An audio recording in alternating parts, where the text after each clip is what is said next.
MSP को लेके हरियाणा और दिल्ली के बॉर्डर पे किसान लगातार आंदोलन कर रहे हैं और बस्ती के किसान हमारे साथ मौजूद हैं। इनसे पूछते हैं कि एमएसपी को लेके ये क्या समझते हैं और एमएसपी कानून कितना इनके लिए फायदेमंद होगा। जिस तरीके से हरियाणा के किसान धरना दे रहे हैं, सरकार लगातार बातचीत के लिए पहल भी कर रही है, तो एमएसपी कानून को लेकर आप क्या समझते हैं और इस कानून को के लागू होने से आपको फायदा क्या होने वाला है, किसानों को क्या फायदा होने वाला है? देखिए, 2014 चुनाव के पूर्व मोदी जी के मैनिफेस्टो में था कि हम स्वामीनाथन रिपोर्ट लागू करेंगे और किसानों के तमाम समस्याओं पर, जैसे एमएसपी थी, एमएसपी है और एमएसपी रहेगी। ये जब किसान आंदोलन के दौरान 13 महीना जो है धरना के 13 महीने बाद जब धरना स्थगित हुआ था, तो इन्होंने जो है अपने तपस्या में कमी को दिखाते हुए ये बयान दिया था। और लेकिन ये तीनों काले कानून वापस करने की बात थी। एमएसपी के गवर्नर मुख्य मुद्दा एमएसपी का था। एमएसपी पर आज तक कोई कार्यक्रम इनका नहीं हुआ। बात किए थे टीम बनाने का, टीम गठित होगी और उसके बाद जो है हाँ एमएसपी लागू किया जाएगा। इनके वादा खिलाफी के विरोध में हमारे तमाम राज्यों के किसान, जैसे हरियाणा है, पंजाब है, बिहार है, मध्य प्रदेश, तमाम किसान जो है पहुंच चुके हैं। आप उत्तर प्रदेश से भी गए वहाँ किसान धरने के लिए? नहीं, उत्तर प्रदेश से तो अभी नहीं गए। वहाँ के किसान है, यहाँ के किसान नहीं है। उनको यहाँ के किसान 26 तारीख को अपना ट्रैक्टर ले करके जो है दिल्ली के लिए कूच करेंगे। एमएसपी को लेकर आप क्या समझते हैं? क्या है एमएसपी, आम जनता अगर समझना चाहे? एमएसपी यह है कि जैसे जब फसल कटती है तो फसल कटने पर सरकार की लेवी जो भी औने पौने दाम पर खरीदना होता चालू नहीं रहती है। आदमी को पैसे की गर्ज होती है, वो जाता है बनिया के यहाँ, जैसे 20-21 रुपए अगर है तो 15 रुपए में 16 रुपए में बेच देना पड़ता है, क्योंकि उसको खाद की जरूरत रहती है, उसको बीज की जरूरत रहती है। तो जब एमएसपी हो जाएगा, एक फिक्स्ड रेट सरकार तय कर देगी। फिक्स रेट और जो है C2+ जो है, जैसे कंपनी उद्योगों में सामान बनता है तो उसका कीमत लगाया जाता है। हम किसानों की जो लागत लगती है, मजदूरी और सब जोड़ करके हमारी एमएसपी की गारंटी जो है, रंगनाथन की जो रिपोर्ट है, कई वर्षों पहले की रिपोर्ट, स्वामीनाथन की रिपोर्ट को जो है लागू किया जाए और C2+ लागू। आपसे मेरा सवाल ये है कि कुछ फसलों को लेकर सरकार ने सहमति जताई है कि हम उन फसलों पे एमएसपी जारी करेंगे, लेकिन जो किसान धरना दे रहे हैं उनका कहना है कि नहीं, सारे फसलों पे हो। इससे आर्थिक तौर पे काफी नुकसान होगा देश को, इसलिए सरकार इसको जारी करने में, लागू करने में तैयार नहीं हो पा रही है। तो इसको लेके आप क्या कहते हैं? क्या सारी फसलों पे ही लागू होना चाहिए? कहने का मतलब हमारा ये है कि जब हर चीज पर जो चीज जो उत्पादन करता है उसका रेट खुद तय करता है, तो किसान को अधिकार मिलना चाहिए कि अपना रेट खुद तय करे। और एमएसपी अगर हो जाएगी सारी फसलों की, तो क्यों किसानों की मारा जा रहा है? किसान का भाव उसी तरह से तय किया जाए। एमएसपी अगर लग जाता तो किसान चाहे वो सरकारी दुकान पर बेचे, चाहे प्राइवेट पर बेचे। जिस तरह से चीनी मिलों का गन्ना खरीदे, वही चीनी मिल, चाहे सरकारी चीनी मिल हो चाहे प्राइवेट चीनी मिल होती है, जो सरकार निर्धारित करती है पूरे प्रदेश में खरीदारी हुई होती। इसी तरह से अगर इस तरह से हो जाए तो हम चाहे बाजार में बेचे, चाहे बनियों को बेचे, चाहे सरकार को हम बेचे, हमारा रेट एकदम फिक्स रहेगा।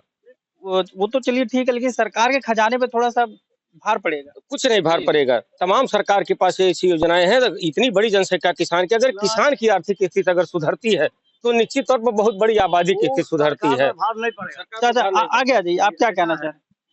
जो एसएमपी कानून है, ये भार किसी के ऊपर नहीं पड़ेगा, लेकिन अडानी अमानी जो पूंजीपति वर्ग हैं, ये लोग नहीं चाह रहे एसएमपी रेट लागू हो जाए।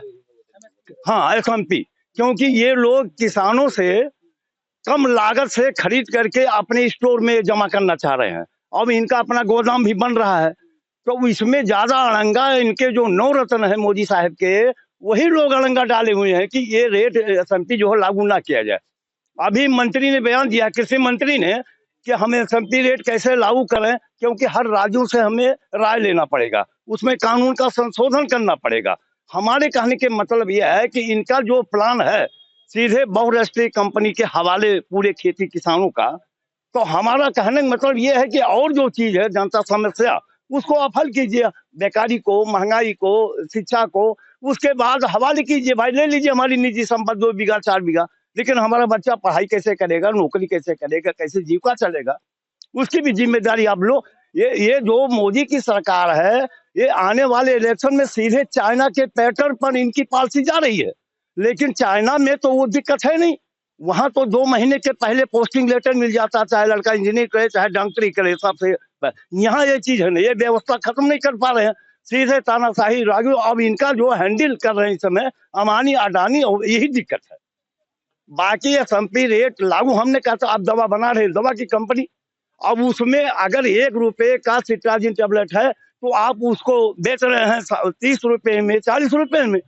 तो जो गेहूं, धान, जो गन्ना है, उसको भी एक रेट आप लागू कर दीजिए। आप क्यों नहीं कर रहे हैं?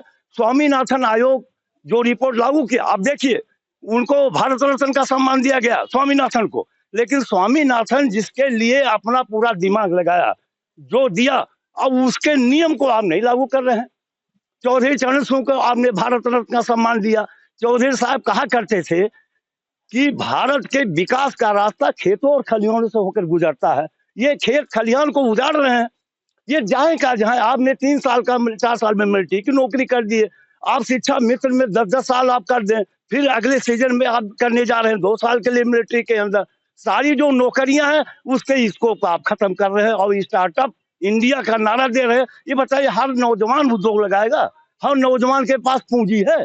तो इसलिए दिक्कत ये है मोदी साहब से कि अगर जनता को जरा सा भी सिंपैथी हो तो ये SMP रेट आप लागू कीजिए, और शिक्षा, दवा, इस पर भी कीजिए। सब कुछ बिकाऊ माल हो गया। एक नर्स को ट्रेनिंग कराने के लिए इस समय 5-6 लाख रुपया होना चाहिए। अच्छा, आपसे जानना चाहेंगे कि क्या किसान आर पार की लड़ाई में है? हाँ, आर पार की लड़ाई में है। कारण ये है कि इस सरकार की जो है हरियाणा प्रदेश में इस सरकार का जो है बहुमत है, और इस सरकार का उत्तर प्रदेश में बहुमत है।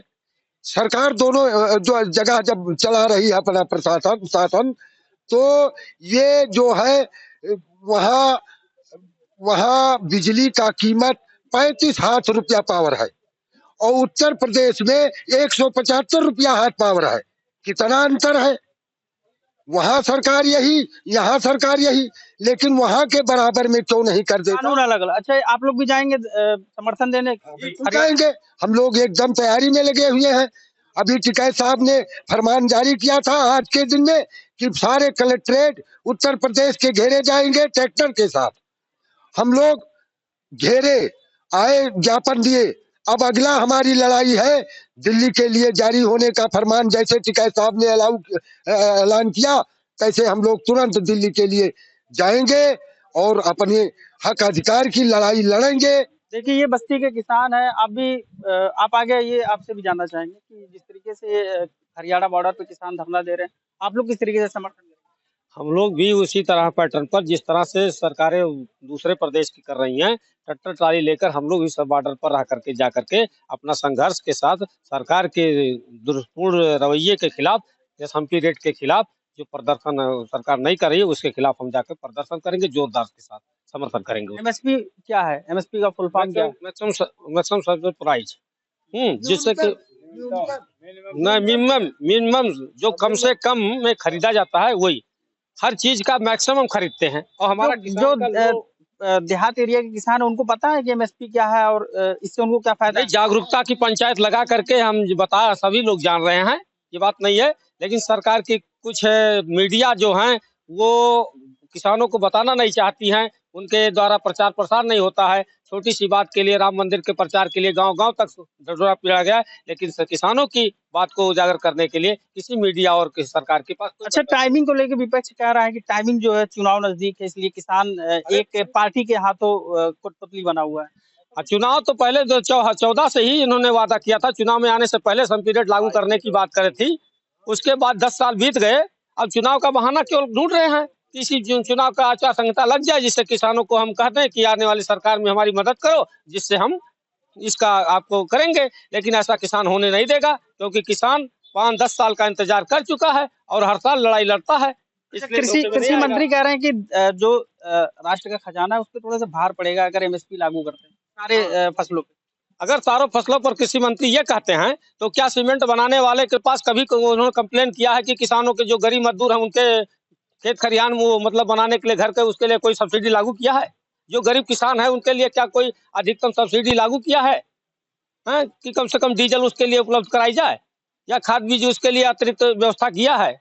ऐसा नहीं किया है ना। तो फिर जिसका जो सामान पैदा कर रहा है वो अधिक मैक्सिमम रेट पर बेच रहा है और हम निम्नम रेट पर बेचने के लिए कह रहे हैं, उसकी भी लाले पड़ रहे हैं। ये देश के पूरे गुमराह करने के लिए साजिश कर रहे हैं मंत्री द्वारा, और ये कृषि मंत्री के रूप में जो काम कर रहे हैं ये किसान विरोधी कार्य कर रहे हैं। इन्हें जल्द से जल्द एसएमपी रेट लागू करके देश के हित में और किसानों के हित में एक अच्छा उचित कदम उठाना चाहिए। इसी बातों को सभी ध्यान देते हैं। बहुत धन्यवाद। ये बस्ती के किसान थे जिनसे हमने बात की। आप भी कुछ कहना चाह रहे हैं? किसानों के हित में किस तरीके से ये जो एमएसपी कानून है वो लाभ पहुंचाएगा? एमएसपी से किसानों को काफी लाभ पहुंचेगा। और सही बात तो यह है जो भारत सरकार ने 2014 से लेकर आज तक एमएसपी देने का न्यूनतम गारंटी कानून लाने का अभी धरना प्रदर्शन जो उठवाया 2021 में, उसमें भी सरकार ने वादा किया था कि हम एमएसपी पे कानून लाएंगे, लेकिन आज तक नहीं। सरकार केवल दोहरी नीति अपना रही है, किसानों के साथ भेदभाव कर रही है। एक तरफ जहां महंगी शिक्षा है, महंगे खाद बीज हैं, दूसरी तरफ किसानों की फसलों का जब भी रेट तय होगा 5-5 साल 3-3 साल गन्ने का एक भी पैसा नहीं बढ़ाया गया। विगत 5 साल के अंदर केवल गन्ने का 20 रुपया एमएसपी बढ़ाया गया। वहीं अगर शिक्षा की बात ले ली जाए तो इतनी महंगी शिक्षा कर दी गई है। चिकित्सा के नाम पर हमारे बस्ती में कहने के लिए, और बस्ती से कौन कहे पूरे प्रदेश में, है मोदी सरकार के द्वारा, योगी सरकार के द्वारा तमाम मेडिकल कॉलेज और एम्स की घोषणाएं की जा रही है, बनवाई जा रही है। हमारे कहने के लिए हमारे यहाँ मेडिकल कॉलेज बस्ती में हुआ, लेकिन एक इमरजेंसी केस कोई आ जाए तो बस्ती से तुरंत रेफर बनाया जाता है लखनऊ के लिए।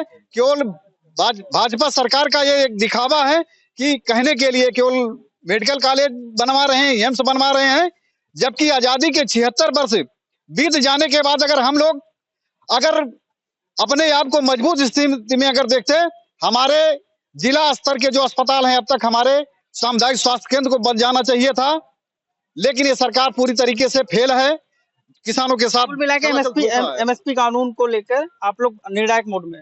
एमएसपी को लेकर निर्णायक मोड में है। इसके साथ साथ किसानों की जो भी समस्याएं खाद बीज से लेकर के शिक्षा और चिकित्सा न्याय को लेकर, सारी समस्याओं को लेकर के, महंगाई को लेकर के भी अब की बार किसान यूनियन पूरे मूड में है कि भारत सरकार से आर पार की लड़ाई लड़ी जाएगी। बहुत धन्यवाद। बस्ती के किसानों को आपने सुना, और मैं इन किसानों का कहना है कि जो इस बार लड़ाई है एमएसपी को लेके वो पूरे तरीके से निर्णायक मोड में है, और इससे एमएसपी कानून से कम अभी इन्हें कुछ मंजूर नहीं।